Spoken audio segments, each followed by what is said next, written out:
The age-old question, machines versus free weights. In this video, I'm going to go over the reasons to use machines, why machines are good, or why are machines bad, and in what context will we not want to use machines. So when we think about free weights versus machines, we have to look at what the machines and free weights actually do to the athlete when they're actually training. So with machines, what is the greatest thing that machines do? It provides stability for the athlete. This means, from a skill standpoint, it's going to decrease the ability for the athlete to think, which in some cases is good. With less thought from the athlete can only focus on driving as much force into the machine as possible to lift the most amount of weight.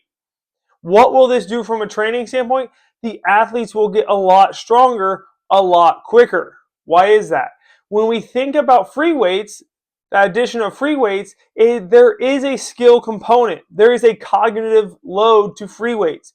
You have to be able to think and understand how to maintain specific positions under a specific amount of time with the implements that we're actually using.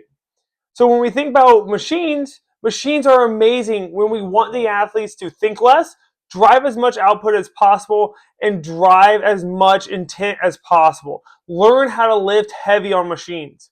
Whereas free weights are going to teach the athlete to understand body awareness. How do I manipulate my body around this dumbbell, this barbell? How do I move and how do I feel and how do I actually get the most out of these exercises with free weights? So when we think about free weights versus machines, it's contextual. We have to understand what is our primary intent or adaptation we're trying to drive from the exercise.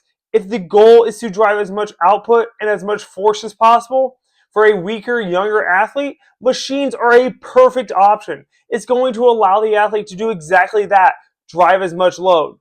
But as we get older and the athlete starts understanding their body, we need to force them to understand how to move through space, because when we think about the sport itself, that's what they're going to be doing.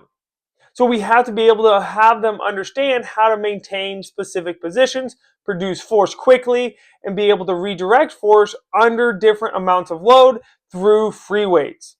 So again, it's contextual. What is the primary intent or adaptation we're trying to get from the exercise is the number one question. If you haven't watched that video, go back to that video and watch it. It goes over exactly why that's the most important question. And remember, systems drive success, so start building.